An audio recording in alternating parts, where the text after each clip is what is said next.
Hello everyone, today we talk about the US Army between the War of 1812 and the Civil War. We have already made a video starting from essentially the foundation of the United States Army up to in fact the former conflict.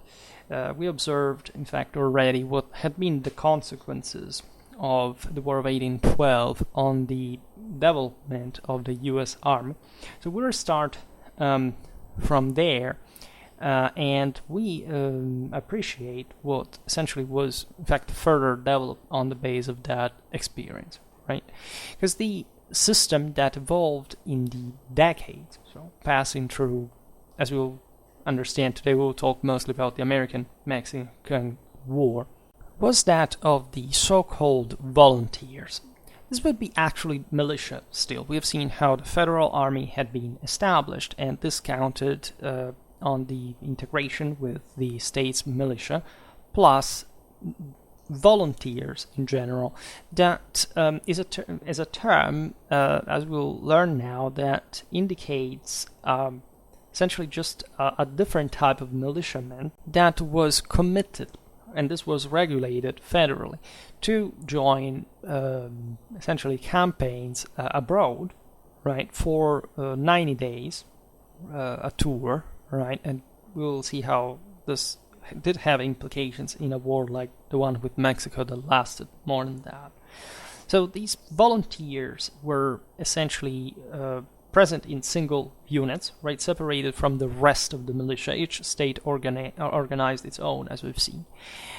These were civilians, armed and equipped by themselves, right, at their own expense, conducting drills on a more or less regular basis, right? It's obvious that there was a strong political connection between these volunteers and the state, right? Very often the service in these units was a launchpad for politics, right, as we will learn better later, right? And the system had fundamentally been developed to cope with, of course, what had been shown by the War of 1812 is the necessity of some sort of kind of more directly and uniformly, especially involved throughout the states, forces that wouldn't be thinking just to watch their backyard, but could join in some more demanding campaigns, right? For an interest, as we'll see, did exist for America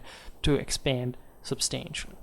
As a consequence, the volunteers tended to supersede the old militia organization entirely. Right? They became known as active militia or volunteer militia, but still militia, right? They say each state technically still considered this entire able-bodied manpower as the militia as a whole, but it was evident again that this division was increasing the gap between the troops who would actually fight together with the federal ones and those that still constitutionally were rightfully organized on a local basis, but that weren't so prone just to go fighting, let's say, outside of their state or the states entirely. While, as we said, these volunteers were obligated to serve a tour of 3 months in the event of an invasion or insurrection, any service beyond that or out of the state itself required the consent of the troops specifically, right? So this will cause interesting results, because generally speaking, these volunteers again would participate in wars in these decades that they really wanted to take part in, right? And this did show up in a general sense of moral growth of the United States, of its military instrument, etc. At the same time, there was still great sense of the rights, right, of the U.S. citizens, and the literal necessity of consent in order to serve beyond those emergential reasons that the federal government had established. by 1850, there were at least 1,200 volunteer militia companies in the United States. Right, so all in all, as we've seen, just militia as a whole, it was actually pretty sizable. Right, and here we are seeing fundamentally the basis of a force that would integrate the professional one with ever greater capacity and numbers over time. Despite the restrictions on their deployment, the volunteers were this pool of manpower, in fact, with some modicum of training. They could provide many troops for America's wars in the remainder of the century.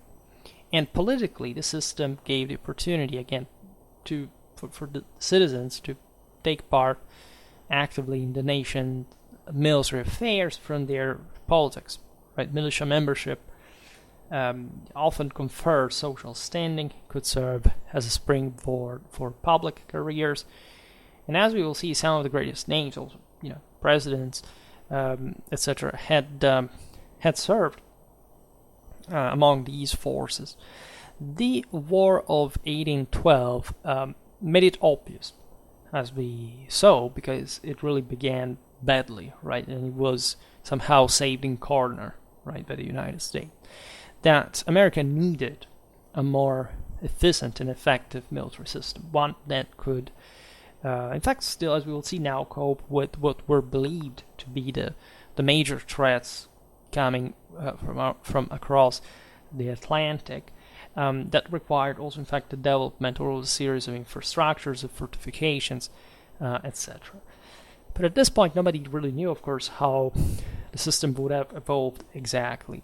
One change that was made was the adoption of a general staff for the army. This had appeared a necessity, especially from the War of 1812, when the heterogeneity of the militia, especially the logistical problems posed by the, at this point, pretty poor North American communication systems, had really caused a lot of strategic operational troubles.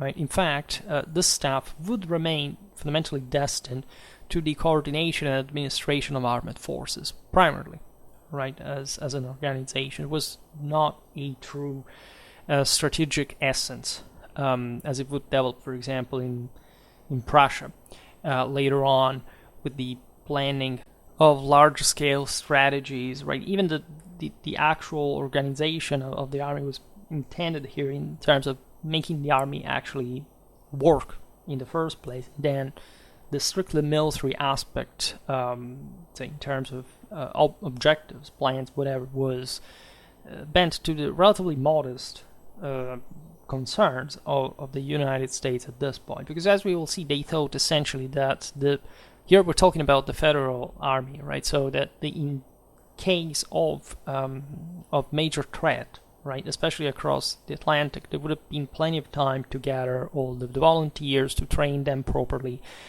through by the professional advice, etc.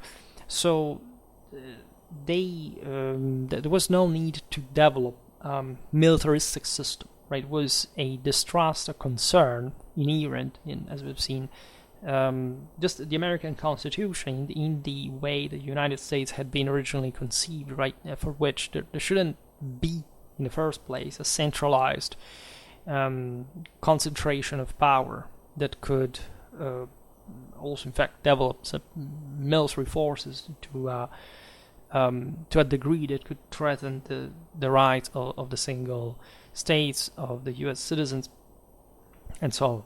Right. In other words, the Americans were reluctant to concentrate too much power in military hands in the first place. And there were somehow reasons to be concerned in that. Right. In this video, I'm not digressing on the enormous political debate that revolved around these things, the implications, very often. Still, the fact that it has to be studied, or at least, in some way there is a fog there that can quite be simply cleared regarding certain ideas, especially how the certain wars would have been led in advance of what kind of general possibility was there to enact certain strategies rather than others. We will talk about it later with the Anaconda Plan, for example, before the Civil War. In 1818, Andrew Jackson, that was at this point the commander of the Division of the South, that basically was this unit, right, was this major units that were controlling various sectors of the United States, invaded Spanish Florida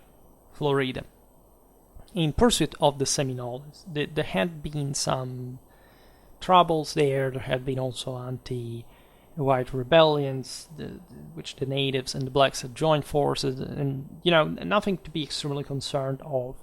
But as we will learn, especially these lands that had belonged to that did belong to Spain, right, had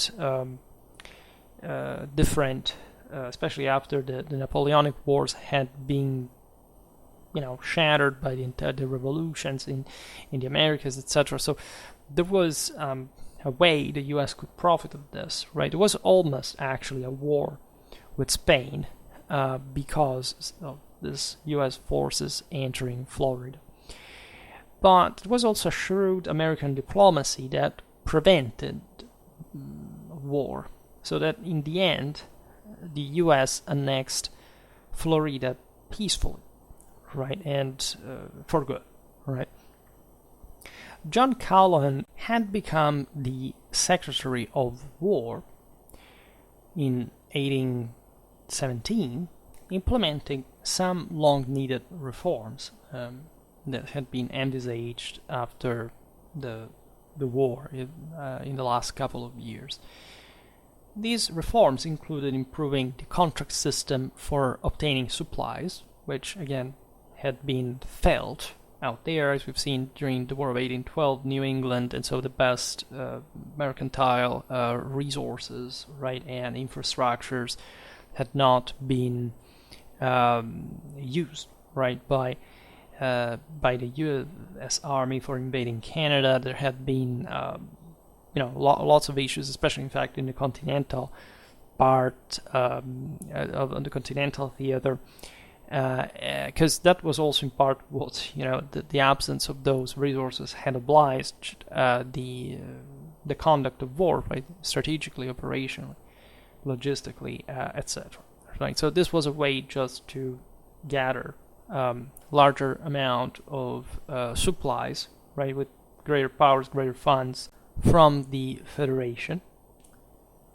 Besides, Calhoun appointed the first commissioned Surgeon General, right, of the United States. Actually, I think this was formalized in the 30s, only that's where they start being counted officially, if I understand it correctly, but this is essentially the operational head of the U.S. Public Health Service Commission Corps. Right, so he has today, right, the role of as the leading spokesperson of matter of public health in the federal government of the U.S. Right, and this figure was established to take at least some steps to prevent disease, because naturally this was a great cause of losses during campaigns, more than bullets, as a matter of fact. And Calhoun established the office of the commanding general of the army to essentially centralize command and control. This was designed also politically to prevent ambitious generals like Andrew Jackson from starting wars without the approval of Washington. You see, this would be a matter, as we will see, that was hotly debated even in the way at least the war with Mexico was started. It was a big issue before the Civil War. Lincoln took all the measures to be properly voted by Congress in order to initiate hostilities in that also, of course, exceptional frangent, but still for a matter of institutional soundness, at least in the wake of all the criticism that had existed in the decades before. Callan convinced the same Congress to expand the U.S. for mobility on the western frontier. Callan promoted military professionalism in the army by supporting the already established academy at West Point and sending officers abroad to act as military observers. It was understood, in other words, that the quality and caliber of the U.S. Army had to reach the one of the power that, objectively from a political and territorial point of view, the U.S. were becoming. This last aspect, for example, of sending officers to essentially study foreign wars is evidently bent to the necessity of developing an updated doctrine of, again, a professional army that could implement it and have the military intelligentsia to experiment with that, to theorize, right? So to create really, in fact, some of the most effective military would develop historically. This first steps, and as we will see, the technological pace of development was imposing it, because warfare was now developing so quickly that theory, right, doctrine, were necessary in order to comfort practice. And the interesting thing, of course, that we could make a video in parallel is appreciating, of course, the very different nature of American warfare compared to the European one, right? That I don't know why people think some way that the 19th century was some sort of peaceful one, right? Where, let's leave aside the United States and obviously the Civil War, etc. But even in Europe, right, there were lots of wars were being fought. And of course, there were very different political and social backgrounds, for which, as we will see, Americans would start emulating Europeans as far as the obvious Napoleonic legacy was concerned, without realizing that the American wars, external and internal, would have been very different from the ones fought in Europe in the first place. And aside from also the chronological difference, it's like literally the American officers are informed at this point by essentially a Napoleonic way of war. And this will cause some serious issues also from a political and strategical point of view, for example, during the Civil War. Because they thought it would have been a completely different war from the one it would turn out to be. Yet in all this, the U.S. Army was fundamentally still small, right? Its main mission was garrisoning key coastal fortifications. Patrolling the expanding frontier was becoming the more challenging task. So while European powers could still be a threat, right, they had been up to a few years ago, evidently, it was expected that, again, the expanse of the Atlantic would provide sufficient time to mobilize a large regular army in the event of an invasion, right? Army companies had two strengths: peacetime and war. So the war strength was considerably larger. Needless to say, the idea being that upon mobilization, again, volunteers would be assigned to the regular units, which would in turn provide all that necessary training and discipline matured through experience, etc.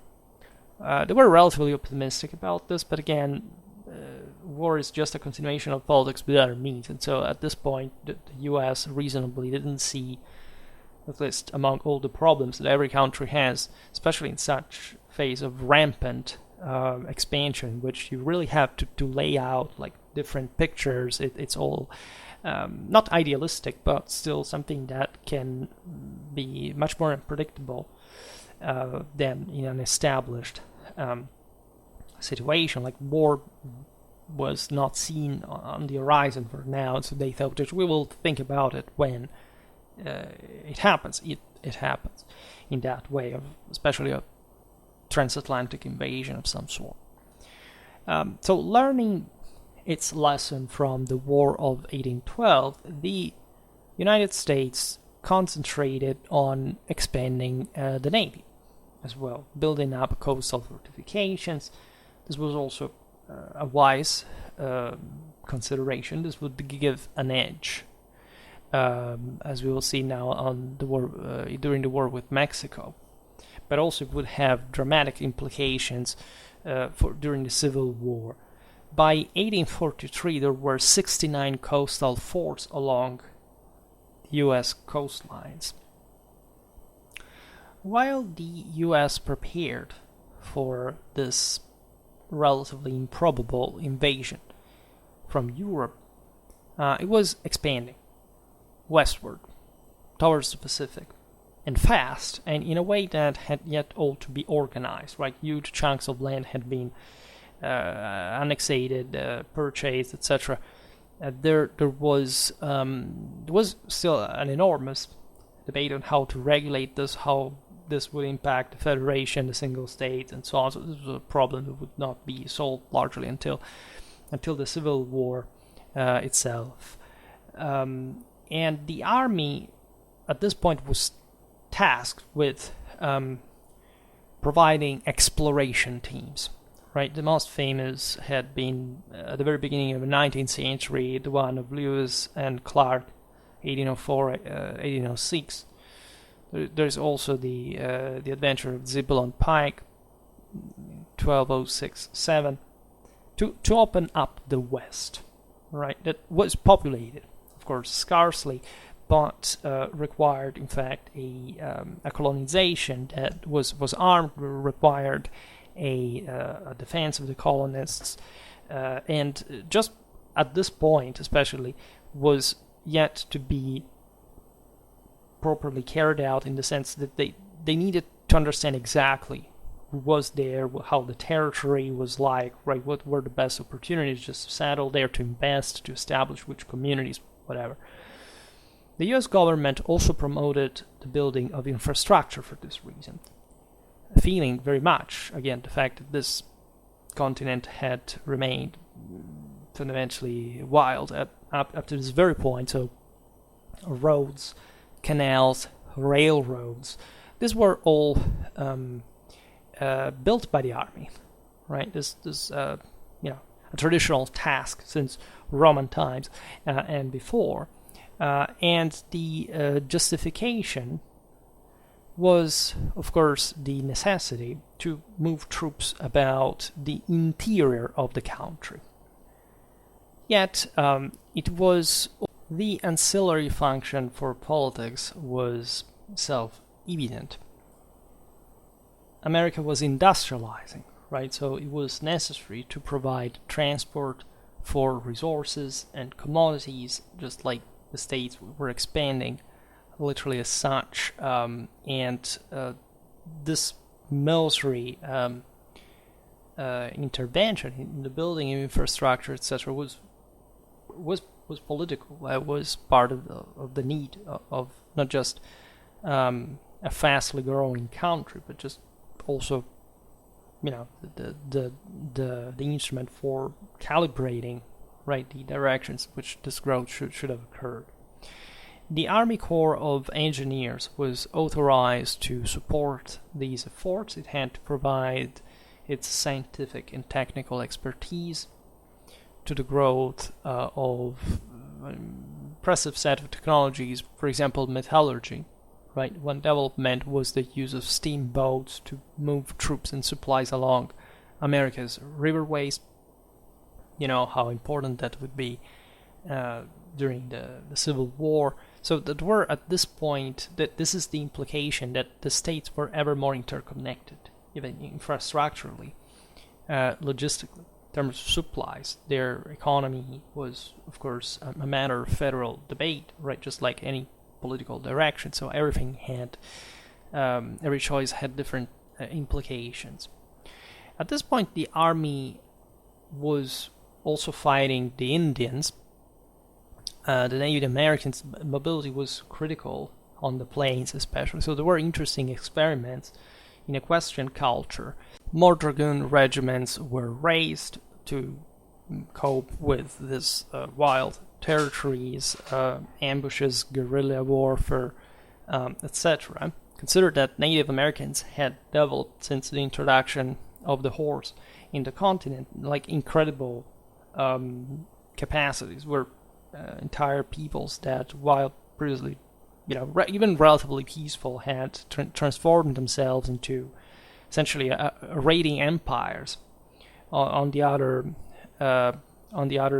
tribes through horsemanship, etc. So we'll talk about that because it's actually an interesting chapter. So this had made the Indians also more dangerous over time. Of course, they had guns, etc. At this point, consider that there was still some general, say, foreign interference in the United States through the Indians. Not so subversively dangerous, but it was weapon smuggling, etc.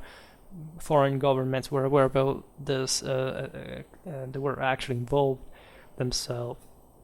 Among these Western feats, you have notable dragoon commanders such as Colonels Henry Dodge and Stephen Watts Kearny.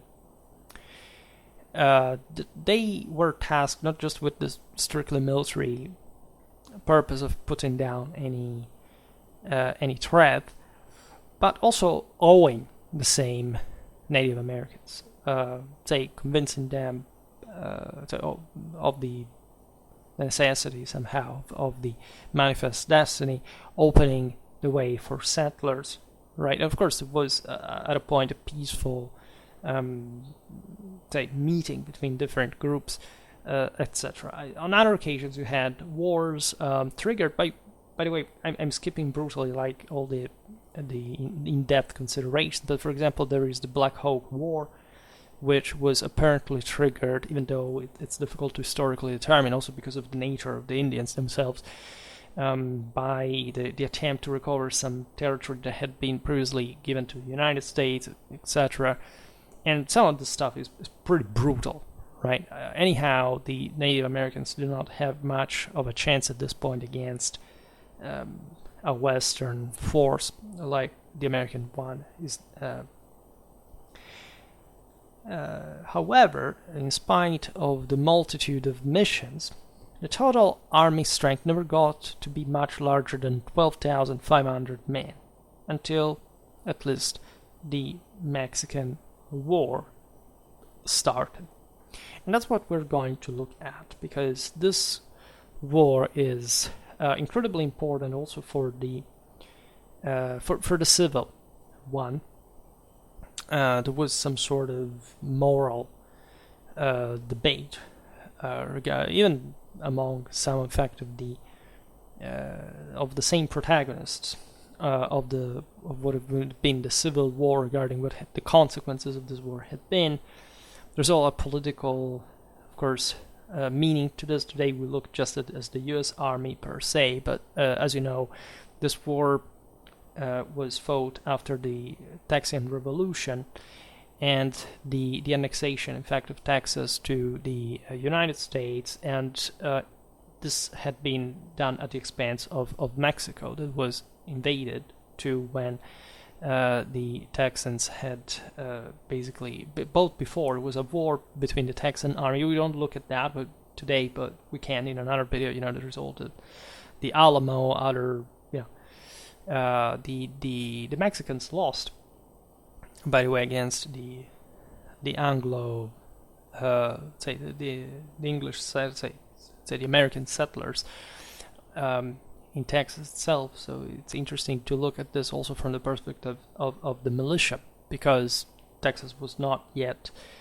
even one of the states of the Union. So And this, let's say, the intervention in Mexico that turned out to be essentially an offensive war, right? It arrived up to Mexico City and basically destroyed the country, and was accelerated, was, let's say, supported hotly by those who wanted, at this point, the Democrats, essentially the expansion of slave states, such as Texas, right, in order to correct the, say, to even the balance, right, in politically, domestically.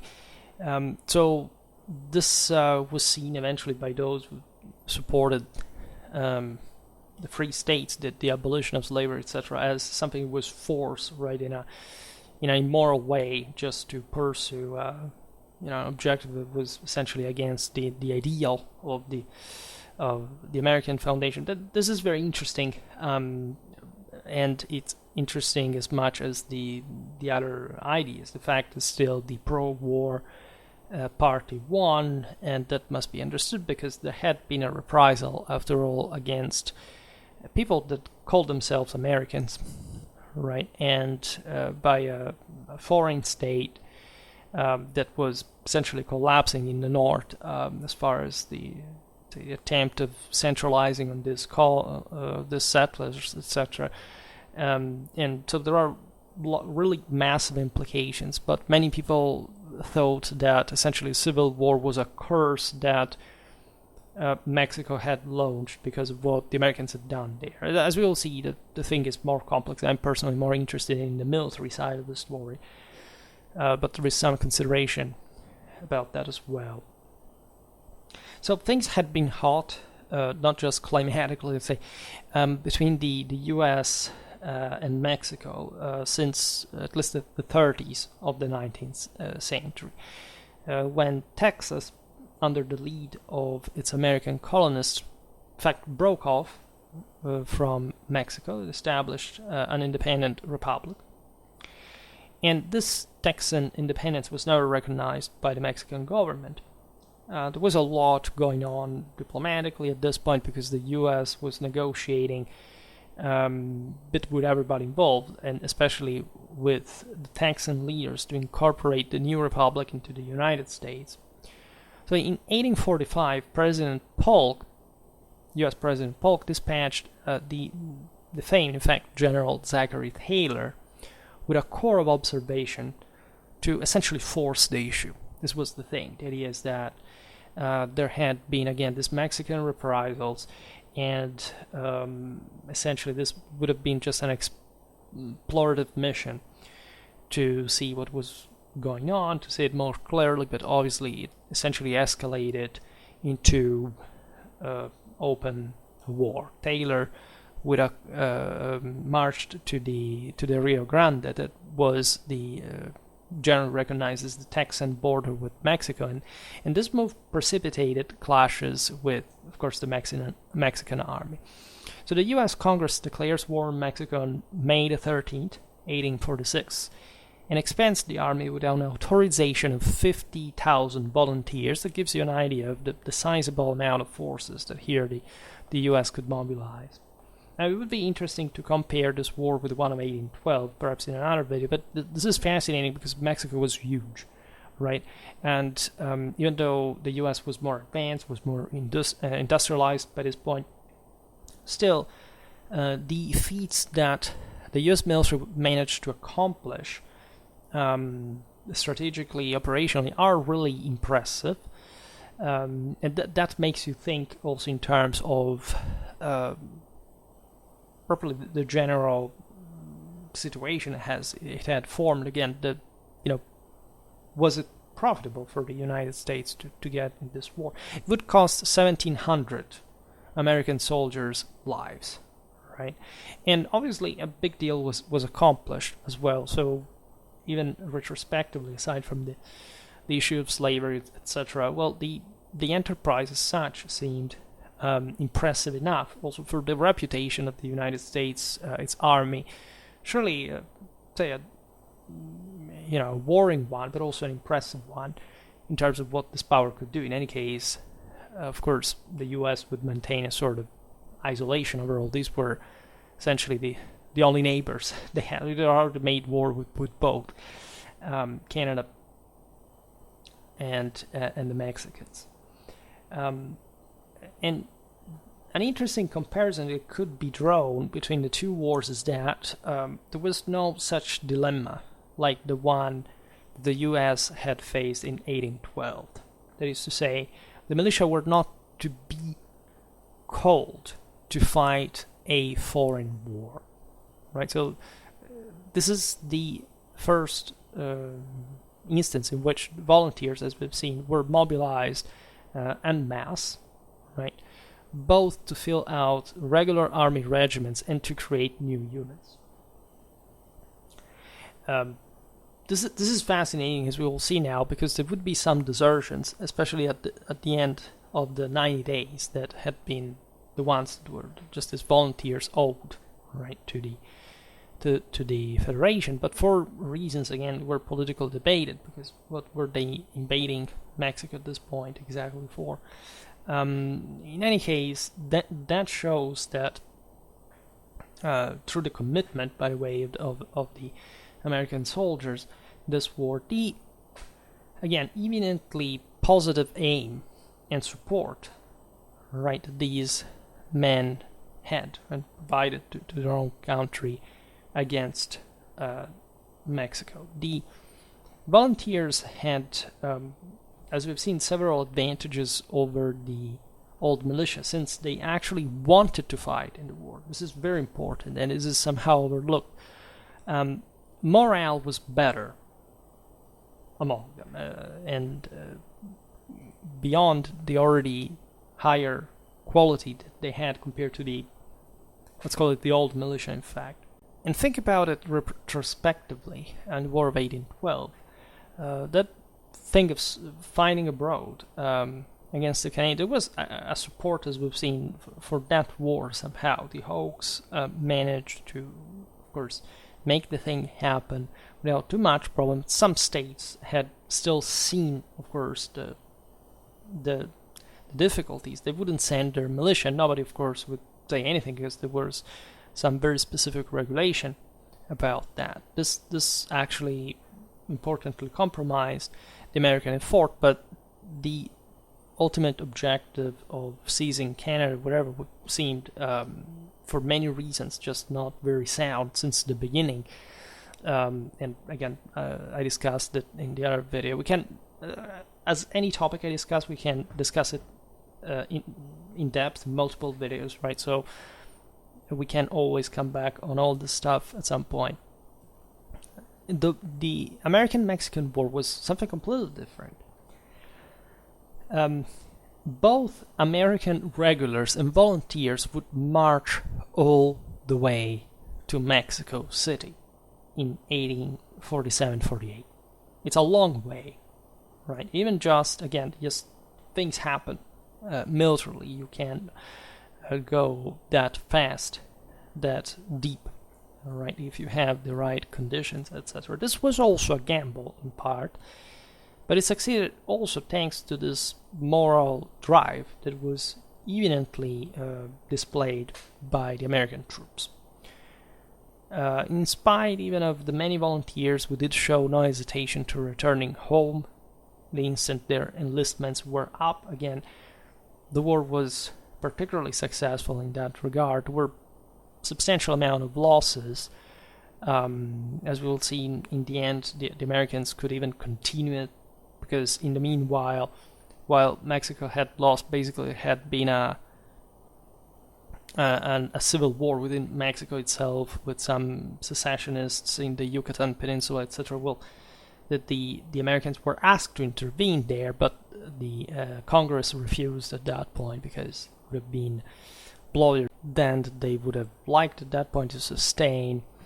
But in general, again, even the volunteers coming back once the 90 days were over, it was a marginal phenomenon, and also deeply founded on what had started to affirm itself as properly an American political, some would say religion as such, and that indeed the U.S. were deeply imbued with, right, the care, like the inspiring founding principles of the War of Independence, of the U.S. citizen rights, etc., were all here understood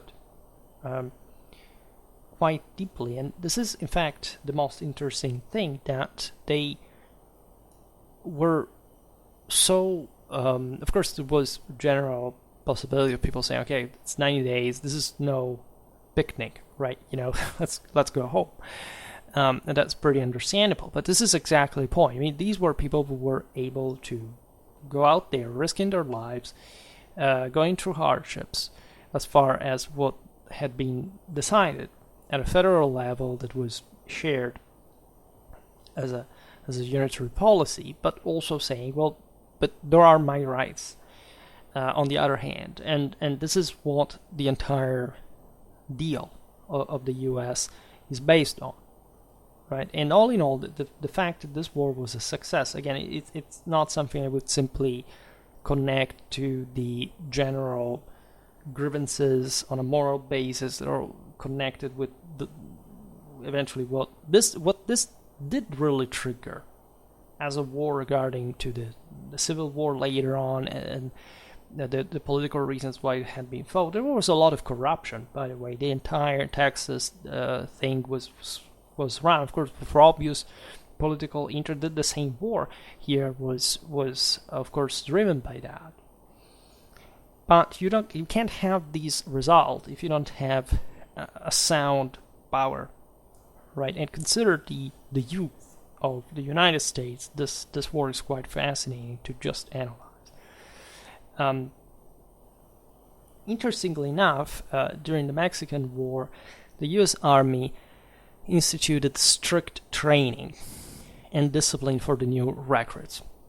Right, the training would pay off in, of course, the superior U.S. performance in the upcoming battles. The draft was not employed to raise an army. Right, they made it to do it with these means. Right, conscription would be considered an affront to the sensibilities of most Americans. So this was done, again, entirely by will of the country.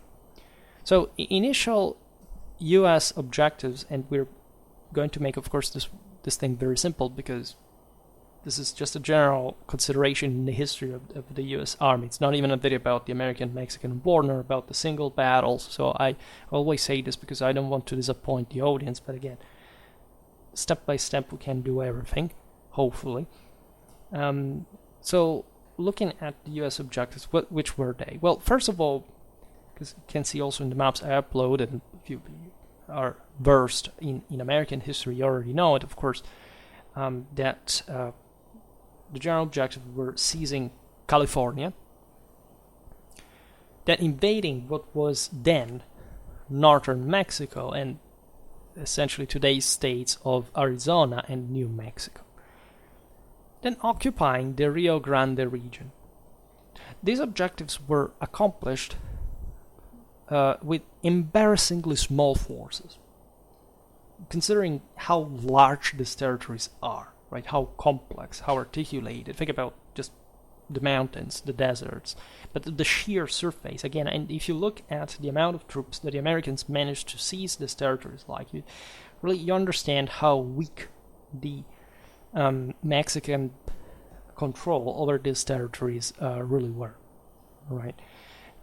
Needless to say, in most of this scenario was also relatively little fight, right? Taylor took Monterrey in Mexico after a 3-day battle. There he linked up with another expedition led by General John Wool. Meanwhile, and this was really impressive, a naval expedition under Commodore John Sloat landed in Monterey, California, because there are 2 Montereys. And Sloat here carried out the amphibious operations of carried out by the Americans during the war are really impressive.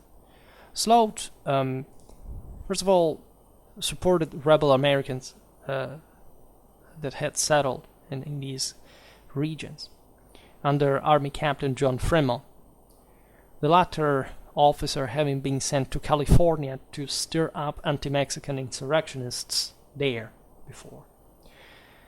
Kearny, now Brigadier General, marched overland from Fort Leavenworth, occupied New Mexico, and joined with other American forces to win California.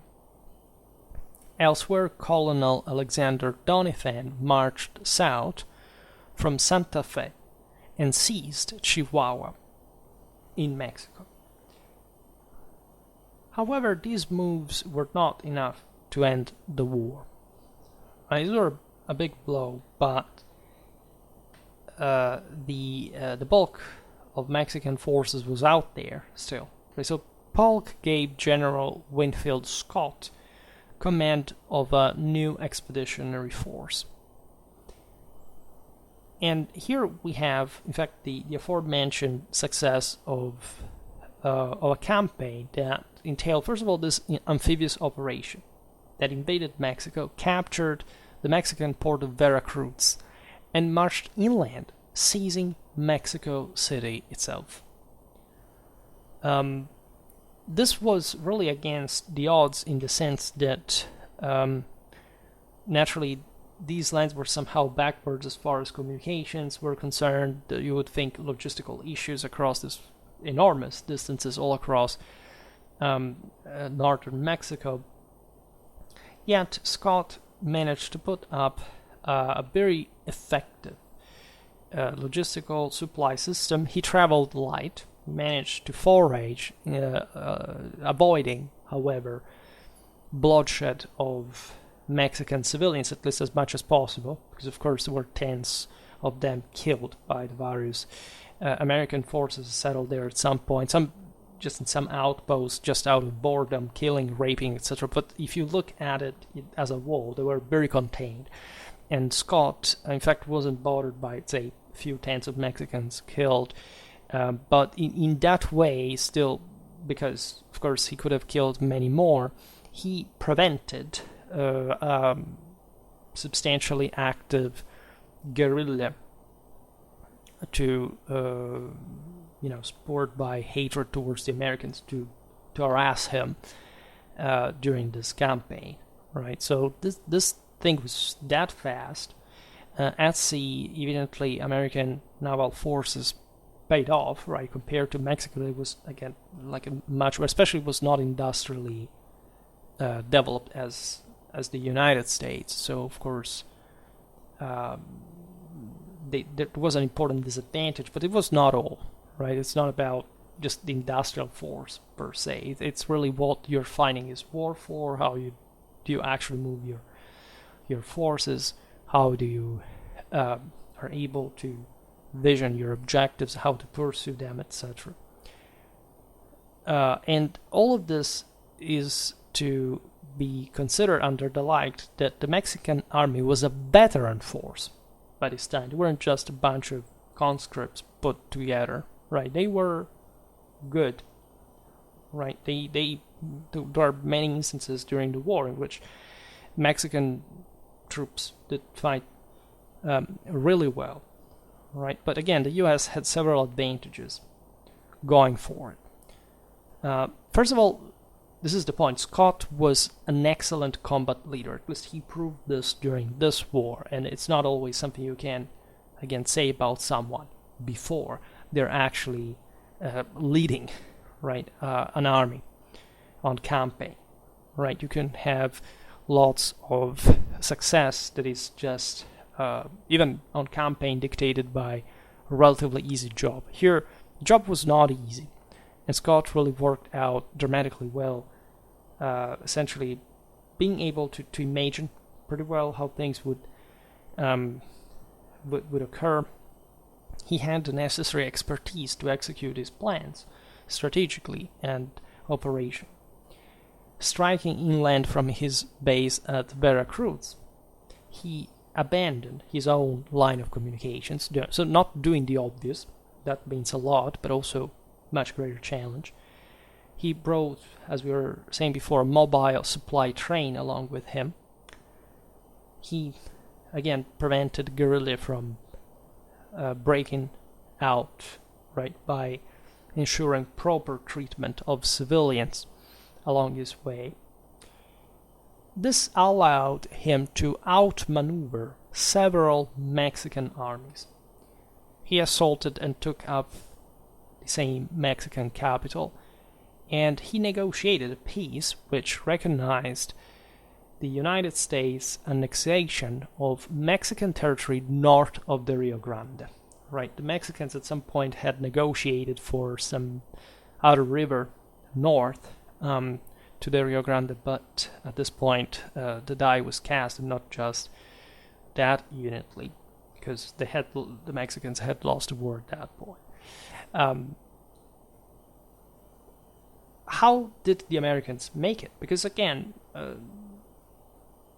it's a hell of a theater, right? It's not an easy campaign as such. Well, first of all, you understand it from the same Scott, and you can apply it to other various commanders.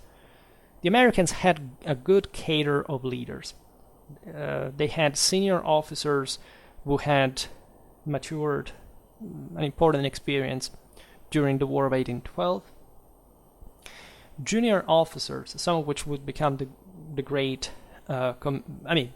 Grant, Lee, right, and not just them. We'll talk about them now. Were West Point graduates or veterans of frontier skirmishing, so they had an idea of how to operate, even in difficult scenarios, in, say, what today we could call non-conventional warfare, etc. That is important given that the model had been just Napoleon, right? And perhaps on the eve of the Civil War, the Americans had not rationalized how much of that frontier experience had been important for the victory in Mexico. The Mexican War proved to be this invaluable training ground for the future U.S. military leaders. So again, we have Robert E. Lee, Ulysses S. Grant, George McClellan, George Meade, and Thomas Jackson, among the others, Sherman, you named them. These were all men who had fought their way alongside Scott to Mexico City, right? Grant was made a soldier by his experience proper. He displayed this, in his commission, this sort of cool blood in front of peril, of death.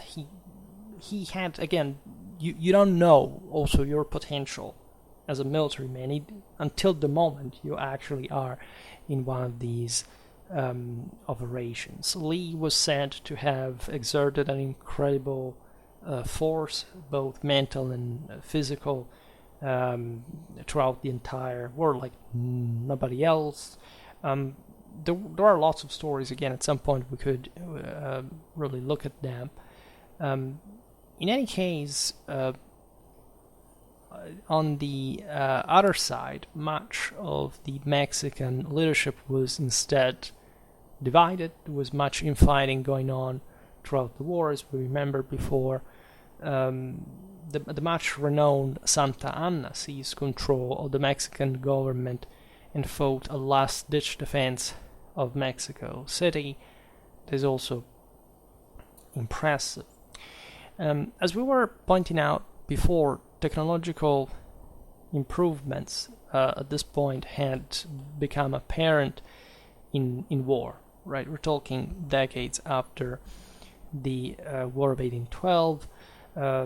These are the same years in which in Europe you have the revolutionary movements that also mobilize an incredible amount of forces throughout the entire old continent. So again, you have mostly two different scenarios, but similar technologies and ideas, right? firearms were going, as you know, through an important transition. The main infantry weapon, the old smoothbore musket, was still there, right? But it was being improved by the addition of percussion caps, which made firing more reliable. The dragoons, because of the practicality required, on horseback, used an early breech loader, the whole carbine, right? So that we don't have to load from the front. Some officers and troopers had also procured revolvers. Again, this was somehow customized because anybody could bring, especially the volunteers. But anyone could really, at some point, have purchased some weapon they wanted to fight with. The United States had also developed, by this point, a mobile horse-style artillery, which was deployed very skillfully and effectively in battle. Fire support is never something you wanna be without, especially considering that this was an offensive war, right? So you must storm castles, cities, etc. So the Americans again displayed as quite effectively, aggressively minded phase. And economics, of course, had a quite important role. The US, as we were saying, was exploiting successfully its growing industrial base. All right, this was important to arm and equip properly the U.S. Army in Mexico. It's not just technology; it's just, again, the power, the amount of resources you can pour in, you can move, you can supply, you can provide, even training, just per se, and anything is the reflection of that general force of a country that is mounting in its growth. The Mexicans, on the other hand, didn't have that boost, right? They didn't have the industry, especially to supply their forces. The U.S. Navy, as we observed, was quite crucial here because it blockaded the Mexican coast effectively. So at this point, consider that Britain was mildly supportive of Mexico. There was a fear that if, in fact, the Republic had not been able to seize, this Mexican territory in North America, the British may have done so, and they may have even abolished slavery in Texas. So this would have been unacceptable. The Mexicans were being resupplied from Europe, so the U.S. Navy cut that effectively. This is a different story in the Civil War, because most of the Confederate, of the Union blockades were successfully breached by the Confederates. There were ingent damage caused by the Union's blockade of the South, but mostly for the attrition that was happening internally, not much because the blockade was successful. Here, definitely, it was very successful, and the so-called Anaconda Plan that we will talk about later was inspired by what had been done to Mexico, right? At some point, it was, thought to be possible to be replicated with the Confederacy. Indeed, the amphibious operations in the Mexican War were quite crucial because the blockades had been carried out in part also by the occupation of the coastal centers, right? The U.S. in this way could literally strike wherever they wanted, and used this preparation for similar operations that were still carried out successfully in the Civil War. Speaking of the latter, and so the considerations about the US Army strategy and the broader divide that was widening between the North and the South, between the so-called free and slave states. The US Army definitely had proven during the Mexican War as a good system. Right, it was still basically a professional, regular force that could be expanded through the training of volunteers, and it was working. There's no doubt that this would have been the core force, and even more deeply involved, as you understand, in the event of a civil war, and the tensions in the decades before were already quite high, as we've seen. There was now also, as we described, a strong core of trained leaders that West Point and this military experience on the field had produced. Jefferson Davis, Secretary of War between 1853 to 1857, implemented, so just some years after the end of the war with Mexico, several critical reforms that would be instrumental in pushing forward the U.S. Army. First of all, he asked for the literal expansion of the Army in Congress. He pointed out that the vast new territories gained as a result, especially of the Mexican War, further west and south, needed, of course, more troops in the first place. So a more powerful mean, anyway, that retrospectively seems also adequate, but surely more politically, instrumental than it had been before. Yes, from federal government, but also again providing experience to the single citizens, to the single commanders, the single people that had to make again this machine work throughout all the country with its infrastructures and so on. So giving importance also to certain states rather than other, but in a more dense way that hadn't been before for the entirety of the country. Davis also had the U.S. Army adopt the rifled musket that, in fact, we are in the 50s, and this is the time in which this technological innovation really makes it to the major armies in the world. As you know, this is a technology that practically allows the much greater range and firepower of the, by the way, the firing rank soldier, so that, for example, the Springfield model 1861 was really something that could kill at 400 meters. The concept behind that is that it's a bit like the Dreise and the Minier. Right, we will talk about because it was the French and the Germans that somehow pioneered the stuff. But the idea is that there is a compromise between the performance of the single shot and the timing.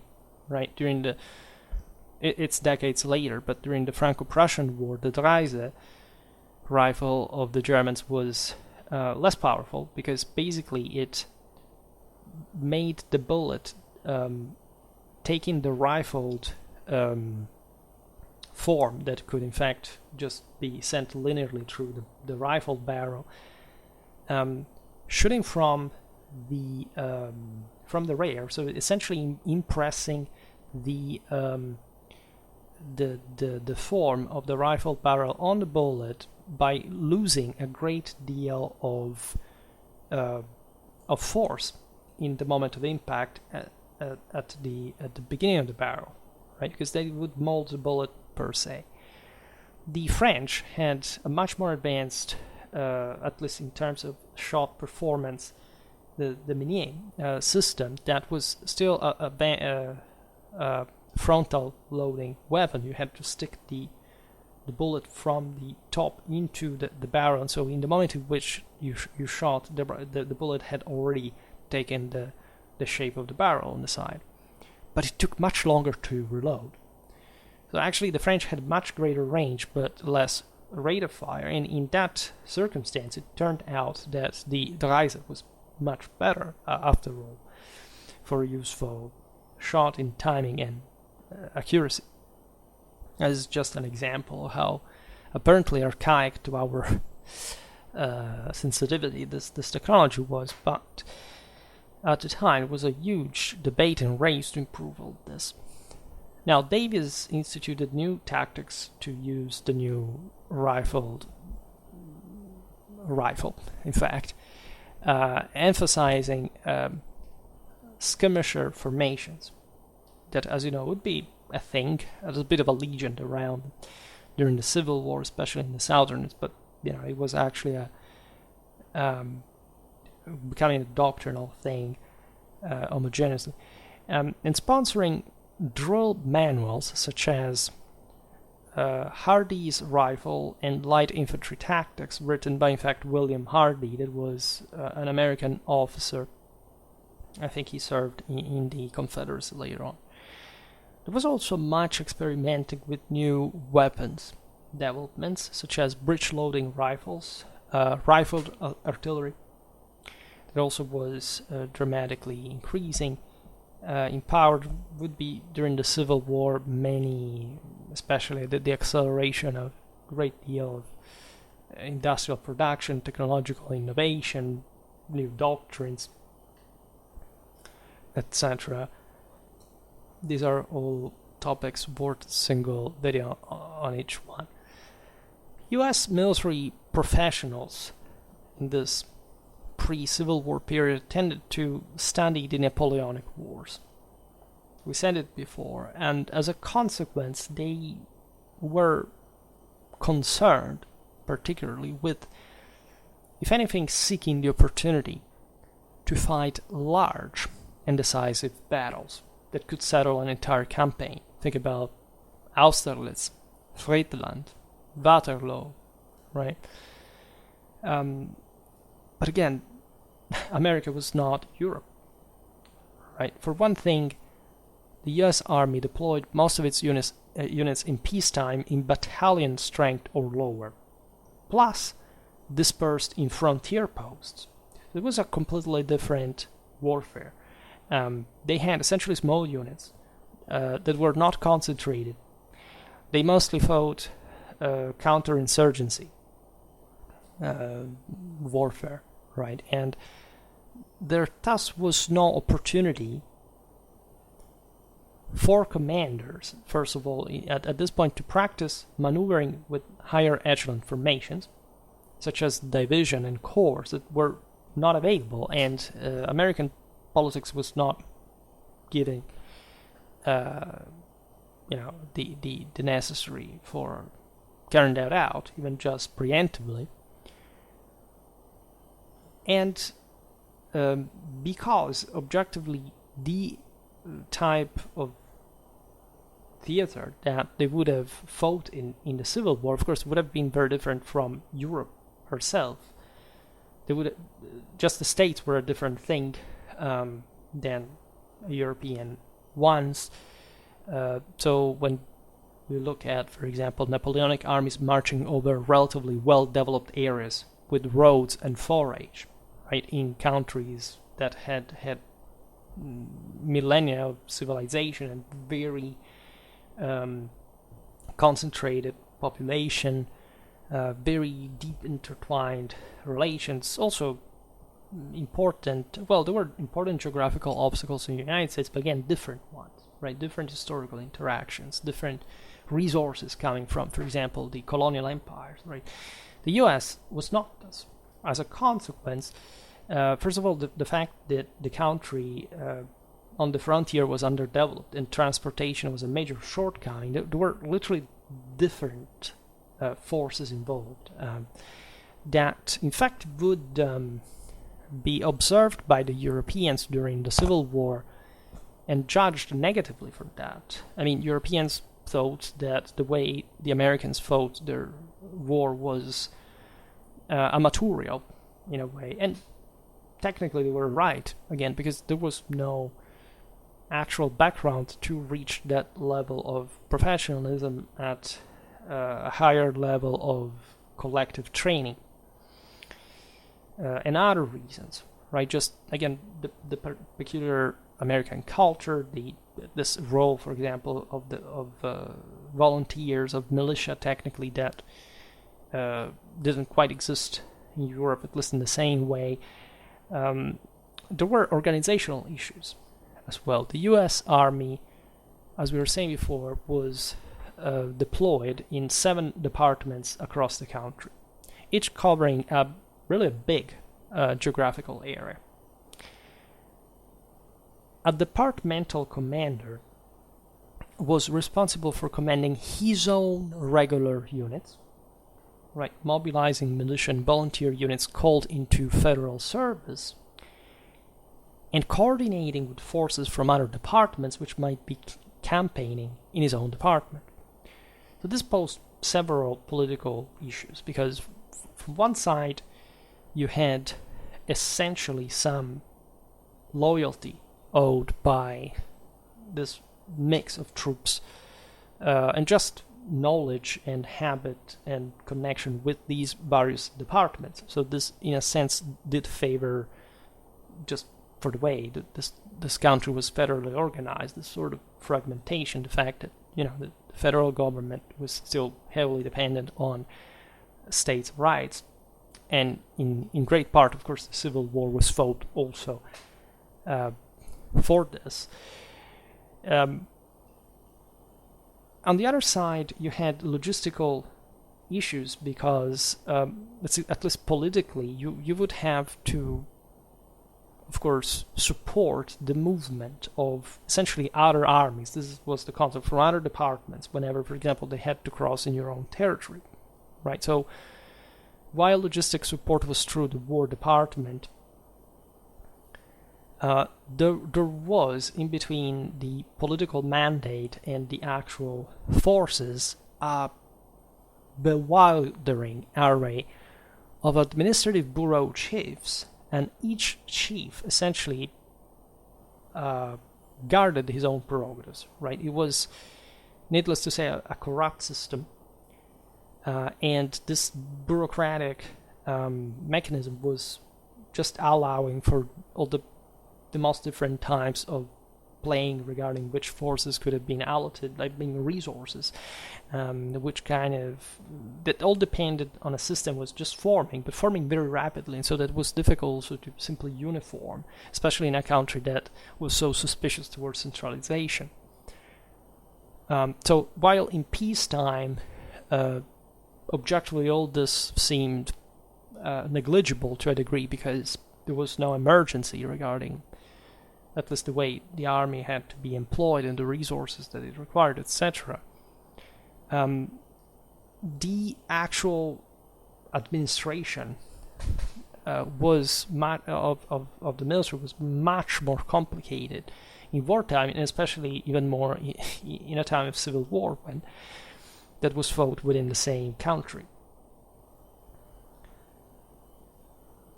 The intertwinement of the states was evidently creating even great questions about the latter aspects. The spread of railroad, now that was an important technological development. It would be obviously affecting the military. Right, during the Civil War, it was evident that, for example, the railroad system of the South was very backwards compared to one of the North. And we know how invaluable for moving troops and supplies railroads were.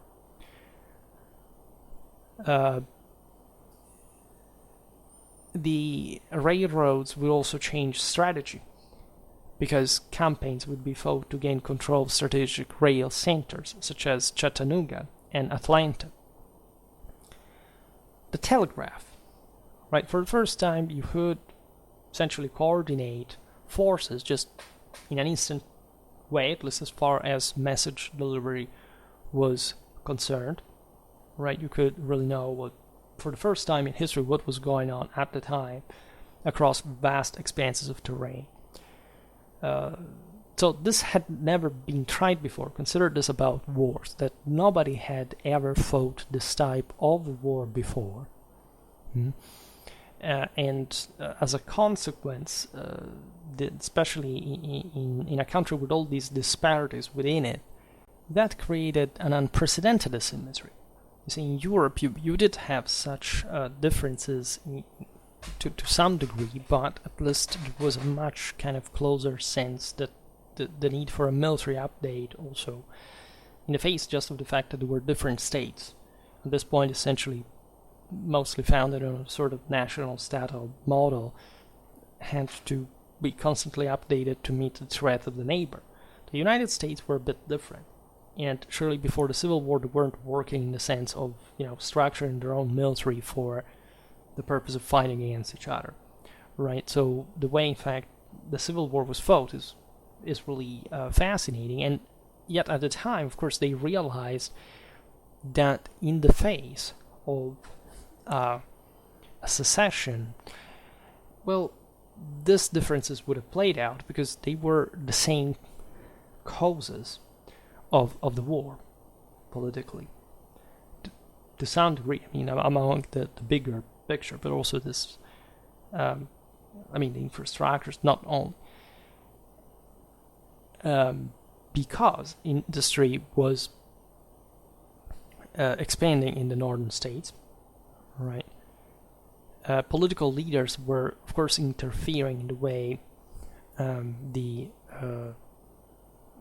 infrastructures were being essentially built and were, etc. The South remained agrarian, substantially. So without quite realizing it, the North had created by itself the foundations for fighting a modern war, as opposed to the South, who was falling behind. The northern advantage in industry and railroads meant that when the Civil War broke out in 1861, the Union could arm and sustain its forces in the field far better than the Confederacy. Now, about this, and I will be very clear when I make the video about the Civil War, that doesn't absolutely mean that the Confederates' cause was lost since the beginning, right? It was possible for the South to win the war. So it wasn't just sort of romantic struggle against some hyper-developed North that just because of that was to win or had radically unbalanced odds against the South. That was not the case. Surely, however, this asymmetry is quite important, and as far as, of course, industrial power is concerned, it's not a few, admittedly, the North had notoriously this advantage. A man who realized this pretty well was General Winfield Scott, who thought of the possibility essentially of strangling the South in the case of civil war. All right. The term Anaconda Plan was coined later, actually as a sort of mockery of Scott's views that are still hotly debated historiographically, because the Anaconda Plan was not actually carried out, at least if not ideally, in part as a concept towards the end of the Civil War to finish off the Confederacy. And it was used as a mockery term to say, well, what do you want to do when it be like an anaconda that strangles its own prey? It cannot be done because it's too costly. Mostly we'll see now what were the reasons why. It's not that the plan was bad in itself, it's just that it was conceived for a war that should have been much longer, especially than the one that at that point anybody expected. Right. Union leaders were presented with this plan at the outbreak of the Civil War. Essentially, it was a naval blockade against the Confederacy that, of course, was aimed at undermining its production and it basically consisted in the oceanic blockade of the South, that, as you know, was dramatically supplied, again, because this blockade wouldn't actually work. So it's also one of the criticism of the plan later on in terms of its general applicability at the beginning of the war. More of this now. So at least by plan, an oceanic blockade plus sending a Union fleet down the Mississippi River, essentially seizing, halving the Confederacy, right, split in two chunks, east and west, and at that point, attritioning it to the point of wearing it down, right? And this required a big amount of resources. Of course, the concept here is you need an amphibious forces to carry that out, plus an actual army going down the Mississippi River to seize the most important assets, right? This had to end up, literally crossing the entire country, seizing the main fortresses on the Gulf of Mexico, right? This would have allowed eventually just to separate even the single rebel forces, right, destroying them piecemeal, right? Now, the reason why this plan was criticized at the time, aside from its own historical applicability that we will talk about later, is the fact we mentioned before about the Napoleonic influence on American military mindset, right? The idea that, as it had been also in the same Scott's Great Mexican Campaign, right? A major force that would run through the enemy country up to its capital or main centers and destroy it, right? Everybody was keen on the idea that there had to be a major great campaign seeking and fighting the decisive battle at the earliest opportunity, and this would settle everything. Right now, whoever knows how the Civil War was fought perfectly knows that this was just not possible. Yet at the time, this was the feeling, generally speaking. Politicians also didn't and couldn't perhaps think of a long war being sustainable. We will talk this about in the video about the Civil War. The irony, in a sense, was that in the end the Union did implement something just like the Anaconda Plan, but this is the point: could it be applicated initially? There is a huge historiography. I am not an expert on it, but the debate goes something like this.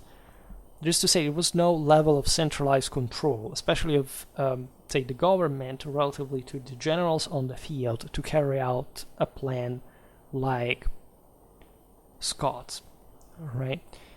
The idea was fundamentally that every general fought to a degree during the Civil War by his own whims. Of course, there was a connection with the political orders, etc., but the sheer vastity of the theater across which the war was fought, the fact that again was, essentially fragmented in a myriad of sub-campaigns, etc., is most evidently the picture of, say, at least the difficulties that the Anaconda Plan, if I would have had to be organized like. It did make sense, just it's believed by some that it could have not simply been enacted so far, and especially because of the oceanic blockades that again failed most of the times. Not just Britain, for example, managed to replenish the Confederates with several hundred cannons, hundreds of thousands of guns, etc. And this probably caused some other 400,000 casualties in that war between soldiers and civilians. However, the South did really suffer these blockades anyway because the pressure that was put put by the North on the ports, and even psychologically, or the fact that you had to elude the blockade in order to pass, and so making everything, organizing the whole thing in a certain way or another, did not really prevent, again, stuff from moving outside of the Confederacy, which in part was also relatively positive for the fact that certain specific resources could not simply be smuggled out so easily, and they even contributed paradoxically to the same Southern war effort. But it was instead the aforementioned poor railroad system of the South that became suddenly unsatisfactory, because even that little part of stuff that could not be brought outside, it would engulf the internal communication system, and especially railroads that were becoming so more crucial, so that this did cause that level of friction within the country at that point. But there were many other issues here that we cannot simply predict regarding the Anaconda Plan, because the war was incredibly more complex in so many aspects that, of course, are also still debated. Anyhow, on November 6, 1860, Abraham Lincoln was elected as the 16th President of the United States of America. In response, South Carolina seceded from the Union on December the 20th. It was followed by Mississippi, Florida, Alabama, Georgia, Louisiana, Texas, then Virginia, Kansas, Tennessee, and North Carolina. So that on April 12, 1861, South Carolinian forces under the command of Major General Pierre Beauregard bombarded the Federal garrison at Fort Sumter. That's what would bring Lincoln to call for volunteers to proclaim a naval blockade. That's how the Civil War began. And today we skipped completely the political considerations of this, because this is worth being discussed in a video on its own about the Civil War that, as I understand from your comments, you're somehow looking forward to appreciate, and that's, I agree with that. Or not just because my audience is mostly American, but because it's objectively a very interesting topic. I understand that you have listened to me talking about military history for a very long time, but I never talked about the American Civil War. I think that expanding videos on these other eras and wars, say protagonists, theaters, etc., is again crucial, because you cannot understand one of these without knowing all history. There is no such thing like understanding your own, say, one of these wars if you don't know what the others historically had been. And this is particularly crucial when you realize, especially the scale of these wars, right? What it meant to fight them for the first time, or for the umpteenth time, and what was really just behind that is much more important than some sort of strange abstraction, sort of game that you think at some point was played without any other major implication. Instead, everything is embroiled by reality that must be considered at all times in that way that really makes practically any war unpredictable at its peak. Like you don't have very often a clear picture of what's going to happen, even on a short term. So military history is always like that. How deeply people convince themselves that a war is to be won or lost, without even posing themselves the question what it means to actually win or lose a war. That is something you cannot moral relativism about. I mean, that is relative, but depending to the political side of the story, not the military one. You can have wars in which everybody is defeated. victory is much rarer than defeat. There is not a direct proportionality, like one side wins, the other loses, it's over. No, war does not tragically work like this. I mean, it's much easier, just physically speaking, to make a disaster without accomplishing much than the other way around. So there is, and I made a video about this that is called something like, yes, on the relative nature of victory and defeat. Because seemingly people need to believe that there's just a team to which they root, because for some reason it's as if their entire existence depended on this external factor that they don't even remotely suspect what it actually is supposed to be, but just revealing the meager nature of their own person, right? As such, right? And so the difficulty of talking about war is not knowing all the details about how a war is fought, but knowing what actually a war is fought, how and for, and with which point, which is a political question that you can't quite also circle around, because it's by far the most important.